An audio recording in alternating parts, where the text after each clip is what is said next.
الحمدللہ حج کے مہینے شروع ہو چکے ہیں، اشہر الحج شروع ہو چکے ہیں، اور انشاءاللہ اب یہاں سے لے کر حج تک ہم حج سے متعلق حاجیوں کی کیا کچھ رہنمائی کر سکتے ہیں اہل علم کے اقوال قرآن اور سنت کی روشنی میں، انشاءاللہ ہم ان کو پیش کرتے رہیں گے۔ اہدنا الصراط المستقیم۔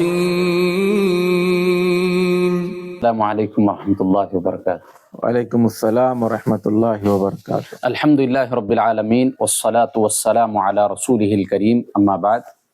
الحمدللہ حج کے مہینے شروع ہو چکے ہیں، تو اس مناسبت سے ہم اب حج سے متعلق ویڈیوز بنائیں گے تاکہ حجاج کرام کے لیے اور باقی تمام لوگوں کے لیے اس میں رہنمائی ملتی رہے۔ تو آج کی اس محفل میں شیخ حج اور عمرے کے سلسلے میں اس کی فضیلت کو واضح کریں۔ بسم اللہ الرحمن الرحیم، الحمدللہ رب العالمین والصلاة والسلام علی رسولہ الکریم، اما بعد۔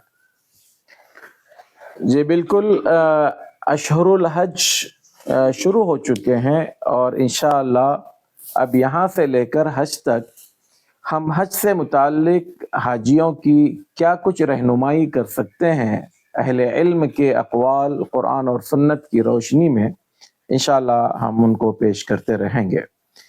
تو آج ہم اپنی شروعات کرتے ہیں حج اور عمرے کی فضیلت سے۔ حضرت ابو ہریرہ رضی اللہ تعالی عنہ فرماتے ہیں کہ اللہ کے رسول صلی اللہ علیہ وسلم نے فرمایا، العمرۃ الی العمرۃ کفارۃ لما بینہما، کہ ایک عمرے سے دوسرے عمرے کا، جب بندہ ایک عمرہ کرتا ہے پھر جب دوسرا عمرہ کرتا ہے تو دوسرے عمرے کے ساتھ درمیان کے جو گناہ ہیں وہ اس کا کفارہ بن جاتے ہیں۔ یعنی دو عمروں کے درمیان ہونے والے گناہ دوسرے عمرے کے ساتھ وہ ختم کر دیے جاتے ہیں۔ اور جب بھی اس طرح کے کفارے کی بات ہوتی ہے تو اس سے مراد وہ گناہ ہے جو صغیرہ ہے، اور وہ گناہ ہے جو حقوق اللہ سے متعلق ہے۔ جہاں تک حقوق العباد کا تعلق ہے وہ اس میں شامل نہیں ہے۔ آگے فرمایا اللہ کے رسول صلی اللہ علیہ وسلم نے، وَالْحَجُّ الْمَبْرُورُ لَيْسَ لَهُ جَزَاءٌ إِلَّا الْجَنَّةُ، حج مبرور کا بدلہ سوائے جنت کے اور کچھ نہیں ہو سکتا۔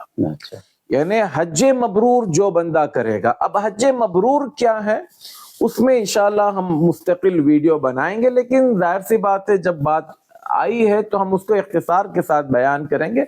حج مبرور اس کو کہتے ہیں جس میں بندے کی حلال کمائی سے حج کیا گیا ہو، اخلاص نیت کے ساتھ حج کیا گیا ہو، اللہ کے رسول صلی اللہ علیہ وسلم کے بتائے ہوئے طریقے کے مطابق کیا ہو، اور بندہ وہاں پر لڑائی جھگڑا اناپ شناپ بکنے اس طرح کی چیزوں سے اپنے آپ کو بچایا ہو۔ یہ بنیادی چیزیں، اس کی تفصیلات حج مبرور کے نام سے ہم اپنا جب ویڈیو بنائیں گے تو انشاءاللہ اس کی تفصیل ہوگی۔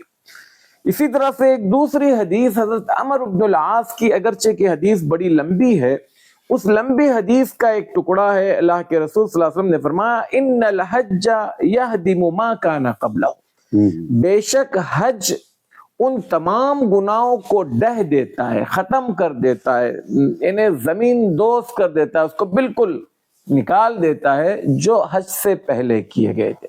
اس سے مراد بھی وہی گناہ ہے جو صغیرہ گناہ ہوتے ہیں، کیونکہ گناہ کبیرہ کی جو معافی ہے وہ وہ توبہ اور استغفار سے ہوگی، اور دوسری بات حقوق اللہ سے متعلق جو گناہ ہوں گے وہ ان کی ادائیگی کے بعد یا ان سے معافی مانگ کر اپنے آپ کی صلح صفائی کے بعد ہوگی۔ اسی طرح سے حج کی فضیلت میں اللہ کے رسول صلی اللہ علیہ وسلم فرماتے ہیں، من حج فلم يرفث ولم يفسق رجع كيوم ولدته امه، جس انسان نے ایسا حج کیا جس میں رفث نہ ہو، رفث کا مطلب سیکس سے متعلق باتیں، جنسیات سے متعلق باتیں ہوں، یا پھر فسق یعنی گالی گلوچ اناپ شناپ غیبت چغلی، تو ان تمام چیزوں سے بچا رہے، اور حج میں اپنی زبان کو صرف اللہ کے ذکر سے جوڑے رکھے، تو فرمایا وہ حج سے ایسے واپس لوٹے گا جیسے کہ آج ہی اس کی ماں نے اس کو پیدا کیا ہو.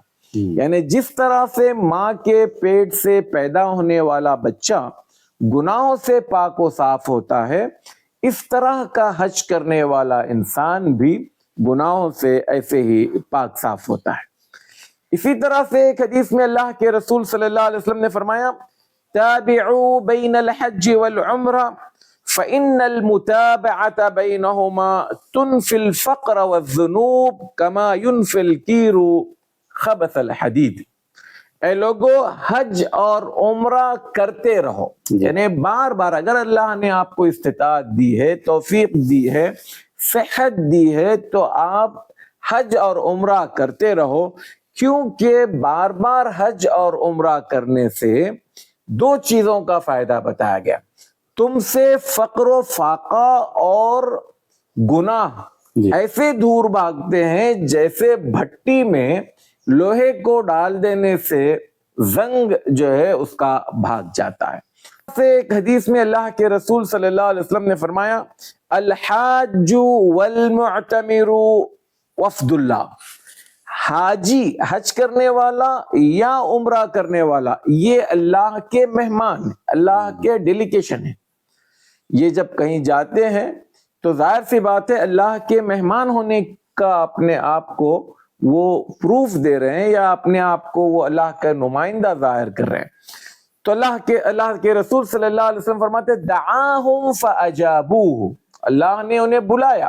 یعنی مطلب ابراہیم علیہ السلام نے جو آواز دی تھی کہ اے لوگو آؤ حج کی طرف، تو اس وقت میں ہر بندے نے لبیک، جو بھی بندہ حج اور عمرہ جس کے نصیب میں تھا اس نے لبیک کہا تھا. تو اب آج پریکٹیکلی طور پر وہ جا رہا ہے، فزیکلی طور پر وہ جا رہا ہے. تو دعاہم فاجابوہ، اللہ نے بلایا آؤ حج اور عمرے کے لیے، تو بندہ جا رہا ہے. اور فرمایا وسألوہ فأعطاہم. اب جب وہ اللہ کے مہمان ہیں اور اللہ کے مہمان ہونے کی حیثیت سے جب وہ اللہ سے کچھ مانگتے ہیں تو اللہ تبارک و تعالیٰ انہیں عطا کرتا ہے. تو حج اور عمرے کی بڑی فضیلت ہے. تو لوگ حج اور عمرے کو کوئی ایک پکنک کے طور پر نہیں بلکہ واقعتاً ایک عظیم عبادت کے طور پر کریں. اللہ تعالیٰ ہمیں جو ہے توفیق دے کہ ہم حج اور عمرہ کرنے والوں میں سے بنے. جزاک اللہ خیر، بارک اللہ فیکم. السلام علیکم ورحمۃ اللہ وبرکاتہ. کہ صراط مستقیم کا جو چینل ہے ماشاءاللہ معتبر ہے. میں نے بھی اس کی کئی کلپ سنی، بہت دلائل دیتے ہیں، بہت تفصیل کے ساتھ مسئلے کی وضاحت کرتے ہیں، اس لیے مجھے یہ چینل پسند آیا. میں آپ سے بھی ریکمینڈ کروں گا، سفارش کروں گا کہ آپ بھی اس چینل سے فائدہ اٹھائیے. اللہ تعالیٰ آپ کو جزائے خیر دے.